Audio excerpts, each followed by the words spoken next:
Hello और welcome दोस्तों। आज हम लोग करने जा रहे हैं CMA final strategic cost management का chapter number 2 decision making techniques. और ये हमारा ट्रांसफर प्राइसिंग का सम्स हम लोग स्टार्ट करेंगे। Illustration number 47। यहाँ पर एक कंपनी है जो कि इंटर डिविजनल ट्रांसफर प्राइसेस को फिक्स करती है अपने प्रोडक्ट्स के लिए। और ये कौन से बेसिस पे करती है? Cost plus return on investment के बेसिस पर। इन्फॉर्मेशन गिवन है fixed asset, current asset, debtors, annual fixed cost. तो ये हमारा टोटल फिक्स्ड कॉस्ट है, ऐड करके 10 लाख आ जाएगा। Variable cost per unit 10 given है। बजटेड वॉल्यूम कितना है? 4 lakh unit per year. Desired return on investment हमारा 28% गिवन है। Determine transfer price for division ए। बहुत ही सिंपल और इजी सम है।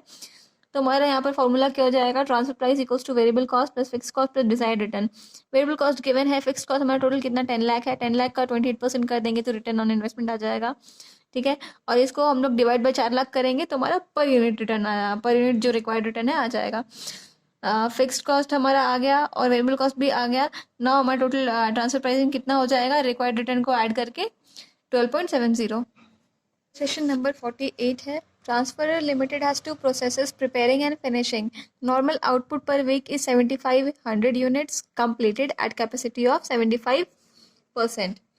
Next, Transferee Limited had a production problem in preparing and requires 2000 units per week of prepared material for their finishing products processes.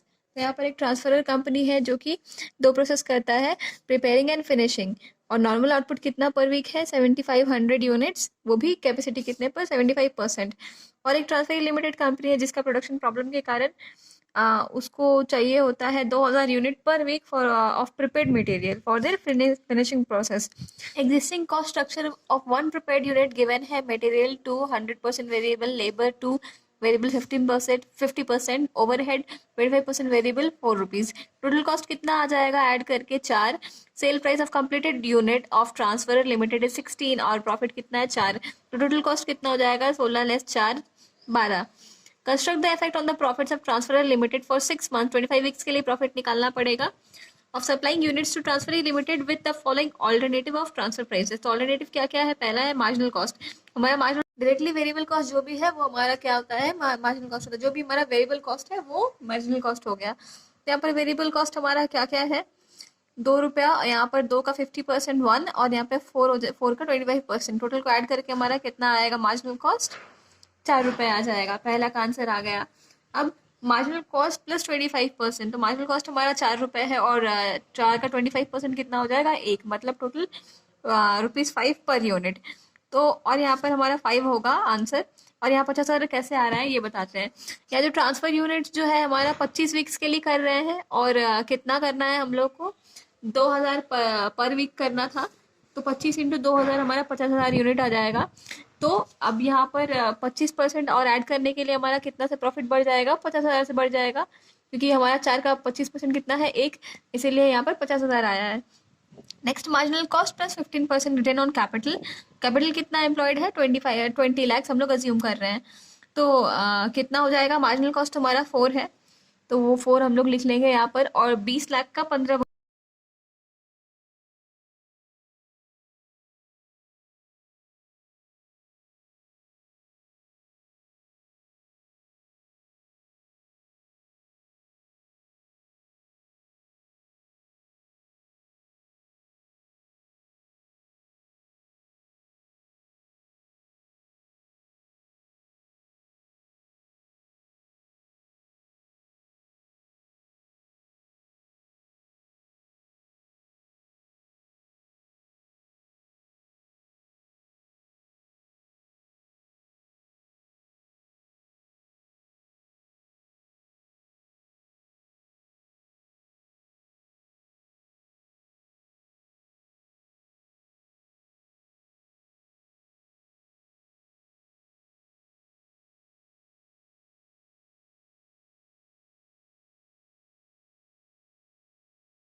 कितने से increase कर जाएगी, 50,000 into profit amount जो हमारा आ रहा था। अगला क्वेश्चन में बोलता है N agreed market price of 8.50, ये हमारा ट्रांसफर प्राइस है। इससे हम लोग लेस कर देंगे कॉस्ट, जो हमारा जो मार्जिनल कॉस्ट था, तो प्रॉफिट अमाउंट आ जाएगा। तो प्रॉफिट कितने से इंक्रीज करेगा, हमारा 8.5 less 4 equals to 4.5 into units 50,000, ये हमारा प्रॉफिट होगा। अगला क्वेश्चन हमारा है question number 49। A company with two manufacturing division is organized on profit center basis. Division A is on the only source for the supply of a component that is used in division B. तो A यहाँ पर एक component बनाता है जो कि only source for the supply of this component है, और ये जो component है ये division B use करता है in the manufacture of a product KLM। ये के वाला जो भी प्रोडक्ट है इसके लिए वो यूज करता है। One such part is used each unit of the product के। As the demand for the product is not steady, Division B can obtain orders for increased quantities only by spending more on sales promotion and reducing selling price. Manager has accordingly prepared the following forecast: sales quantity and selling price. तो यहाँ पर manufacturing cost के in Division B is this much for first 1000 unit and rupees 750 पर 1000 unit in excess of 1000 unit. Division A में इतना cost incur होता है per day for output 1000, और अगर इससे इंक्रीज करता है तो 900 से कॉस्ट भी इंक्रीज करेगा फॉर एडिशनल 1000 कंपोनेंट्स। अब मैनेजर है वो स्टेट कर रहा है operating result of this division will be optimised if the transfer price of the component is set at rupees 1.2 per unit. ठीक है, तो यहाँ पर सबसे पहले prepare schedule showing the profitability at each level of output for division A and division B. A का division ए का निकाल लेंगे यहाँ पे प्रॉफिट स्टेटमेंट। बहुत ही सिंपल और इजी है। सेल्स पर यूनिट कितना है, हम लोग ये वाला सेल्स पर यूनिट यहाँ पर लेंगे 1000 2000 एंड फर्दर, और हमारा कितना बोल रहा है पर यूनिट कॉस्ट 1.2, तो सेल वैल्यू कितना हो जाएगा मल्टीप्लाई करके निकाल लेंगे। हमारा कॉस्ट कितना होगा 1200, और इसमें हम लोग क्या ऐड कर रहे हैं, एक मिनट, हमारा पहला तो कॉस्ट 1500 यहाँ पर गिवन है। ठीक है, 1500, तो कॉस्ट हमारा प्रॉफिट लॉस कितना आएगा, कॉस्ट से लेस करेंगे सेल वैल्यू को, तो हमारा पहला 1000 यूनिट के लिए लॉस आ रहा है 300। अगले नेक्स्ट 2000 के लिए कितना हो जाएगा, मल्टीप्लाई करके सेल वैल्यू 2400 आ जाएगा। कॉस्ट हमारा कितना बढ़ जाएगा, 1500 में 900 ऐड कर देंगे, क्योंकि यहाँ पे बोल रहा है कि एक्स्ट्रा कितना 900 कॉस्ट इनकर होगा फॉर एडिशनल 1000, तो 900 ऐड करके 2400 हो जाएगा, लेस करके यहाँ पे कुछ भी प्रॉफिट लॉस कुछ नहीं होगा। फिर 3000 यूनिट्स के लिए कितना होगा, इंटू 1.2 करेंगे, हमारा सेल वैल्यू हो जाएगा। कॉस्ट हमारा 900 और ऐड कर देंगे और लेस कर देंगे, हमारा प्रॉफिट 300 आ जाएगा। इस तरह से बाकी का भी हम लोग निकाल लेंगे। सेम तरीके से प्रॉफिट ऑफ डिवीजन बी भी निकाल लेंगे। यूनिट्स हमारा यहाँ पर लिख लेंगे, मल्टीप्लाई करेंगे सेलिंग प्राइस पर यूनिट, जो कि पहले के लिए 5.25 है, सेकेंड के लिए 3.98, और ऐसे ही सबका हम लोग निकाल लेंगे। ट्रांसफर प्राइस हमारा जो ए डिवीजन से आ रहा था वही बी का ट्रांसफर प्राइस हो जाएगा यहाँ पर, और अदर मैन्युफैक्चरिंग कॉस्ट जो हमारा गिवन है वो भी हम लोग कॉपी करेंगे। टोटल कॉस्ट कितना हो जाएगा, इसमें हम लोग 750 ऐड करते जाएंगे। टोटल कॉस्ट, सॉरी, हमारा यहाँ पर जो टोटल कॉस्ट है, या मैन्युफैक्चरिंग कॉस्ट जो है, इसमें हम लोग 750 ऐड कर करके हम लोग बाकी वैल्यू भी निकालेंगे, और टोटल कॉस्ट कितना होगा, transfer price plus other manufacturing cost हमारा टोटल कॉस्ट हो जाएगा। इसको हम लोग सेल वैल्यू से लेस करेंगे तो हमारा प्रॉफिट या फिर लॉस वैल्यू आ जाएगा। अब profitability of the company at the output level where division as net profit is maximum. जब ए का नेट प्रॉफिट मैक्सिमम कहाँ पर हो रहा था, 6000 यूनिट पे मैक्सिमम हो रहा था 1200 का, तो 6000 यूनिट पे बी का कितना हो रहा है, लॉस हो रहा है इतने का, तो टोटल प्रॉफिट और लॉस कितना हो जाएगा, इतना। अब अगर डिवीजन बी का नेट प्रॉफिट मैक्सिमम लेवल पे देखे तो वो कितना हो जाएगा, 2000 यूनिट पे हो जाएगा। 2000 यूनिट पे मैक्सिमम प्रॉफिट हो रहा है 1060, तो यही 2000 यूनिट में ए का कितना हो रहा है, ए का नील प्रॉफिट हो रहा है। टोटल प्रॉफिट कितना हो जाएगा, दिस वैल्यू। अब when the company is not organised on profit centre basis, तो इस गिवन यूनिट पे दोनों डिवीजन का अपना अपना जो प्रॉफिट अमाउंट या लॉस अमाउंट आ रहा है वो हम लोग लिख कर टोटल यहाँ पर ऐड कर देंगे। बेस्ट आउटपुट लेवल यहाँ पर निकल के आ रहा है 3000 यूनिट्स का, जहाँ पे प्रॉफिट मैक्सिमम हमारा है। अगला इलस्ट्रेशन नंबर 50 देखेंगे। एक डिवीजन है जो कि 3 प्रोडक्ट प्रोड्यूस करता है, एक्स वाई एंड जेड, और ये तीनों प्रोडक्ट का एक एक्सटर्नल मार्केट है। एक्सटर्नल मार्केट प्राइस तीनों का गिवन है। Variable cost in production in division A, labour hours required. Product Y जो है यहाँ पर वो क्या है, वो हम लोग ट्रांसफ़र कर सकते हैं डिवीजन बी को, लेकिन मैक्सिमम क्वांटिटी जो हम लोग ट्रांसफ़र कर सकते हैं that might be required for transfer is 300 units. तो इतना यूनिट्स हम लोग को रिक्वायर्ड है to transfer to division B. यहाँ पर मैक्सिमम एक्सटर्नल सेल्स यूनिट कितना है, एक्स का 800, वाई का 500 एंड थ्री का जेड का 300।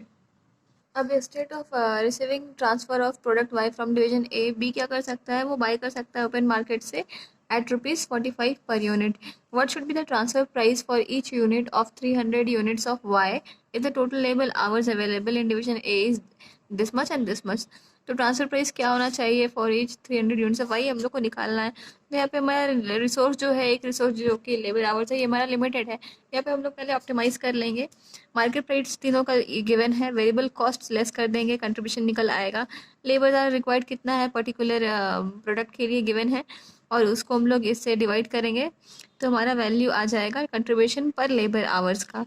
इसके बेसिस पे हम लोग प्रायोरिटी सेट कर देंगे. अब यहाँ पर हमारा कंपटीशन ऑफ ट्रांसफर प्राइस निकालेंगे जब कैपेसिटी हमारा 3800 आवर्स है. जेड के लिए कितना आवर्स, क्योंकि प्रायोरिटी सबसे ज़्यादा जेड का है, तो सबसे पहले उसको हम लोग आवर्स एलोकेट करेंगे. 300 hours, 300 units into 2 per unit hours हमारा चाहिए होता है, तो टोटल आवर्स कितना लग जाएगा 600. नेक्स्ट वाई के लिए 500 इंटू 4, टोटल हमारा आवर्स हो गया 2600.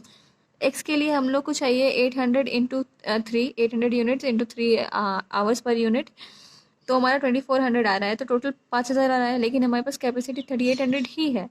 Now the existing capacity is not sufficient to produce the unit to meet the external sales. तो हमारा सफिशिएंट नहीं है.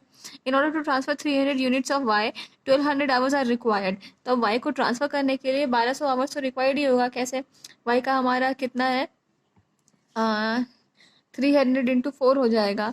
ये हमारा वाई का यहाँ पे 4 का लेबर आवर्स गिवन है, और 300 यूनिट हम लोग जो बाहर सेल करना, बाहर हम लोग को जो सप्लाई करना है, ट्रांसफर करना है, वो 300 यूनिट है. तो 300 इंटू 4 12 आवर्स आ जाएगा, 1200 आवर्स आएगा हमारे पास. तो इसके लिए क्या करना पड़ेगा, give up the production of X, क्योंकि एक्स का प्रायोरिटी सबसे लो है, हम लोग एक्स का प्रोडक्शन को गिव अप करेंगे to meet this demand. Variable cost of Y plus contribution lost by giving up of sales. तो हमारा वेरिएबल कॉस्ट वाई का कितना आ जाएगा, और उसमें हम लोग ऐड कर देंगे कंट्रीब्यूशन लॉस्ट. कितना कंट्रीब्यूशन हमारा लॉस्ट होगा अगर हम लोग एक्स को गिव अप करेंगे, तो 5. तो 1200 मल्टीप्लाइड 5 हमारा 6000 आ जाएगा total. So opportunity cost per unit कितना होगा, दिस डिवाइड बाय यूनिट 300, हमारा 20 आ जाएगा. रिक्वायर्ड ट्रांसफर प्राइस हमारा ऐड करके होगा 44. ये हमारा वेरिएबल कॉस्ट था वाई का, और ये हमारा कंट्रीब्यूशन लॉस जो आ रहा था उसका वैल्यू. रिक्वायर्ड ट्रांसफर प्राइस हमारा आ गया. नेक्स्ट, अगर कैपेसिटी 5600 आवर्स हो जाएगा, तो हम लोग को चाहिए 5000 आवर्स, तो हमारा एक्सटर्नल सेल्स तो मीट कर रहा है, लेकिन वो ट्रांसफ़र करने के लिए 1200 आवर्स चाहिए, जो कि यहाँ पर नहीं होगा. तो इसके लिए अगेन हम लोग एक्स को गिव अप करेंगे. कितना गिव अप करना पड़ेगा, 600 आवर्स तक का गिव अप करना पड़ेगा. ठीक है, कि कैसे 600 आवर्स आया, इसका कैलकुलेशन बहुत ही ईजी है. हमारे पास अभी 5600 आवर्स है, और हमारा इंटरनल 5000 चाहिए, तो हमारा 6600 बच गया. और 300 यूनिट्स के लिए कितना का हम लोग को चाहिए था, 1200 आवर्स, जिसमें से 600 है. 12 लेस 6, तो हमारा कितना ये 600 का बच जाएगा. तो वो 600 हम लोग यहाँ से लेंगे, एक्स का गिव अप करके लेंगे. तो कितना हो जाएगा कंट्रीब्यूशन से, एक्स का कितना था 5, तो टोटल कंट्रीब्यूशन कितना लॉस्ट हो रहा है, इतना लॉस्ट हो रहा है. वेरिएबल कॉस्ट कितना है हमारा वाई का 24, ऐड करके हमारा रिक्वायर्ड ट्रांसफर प्राइस आ जाएगा.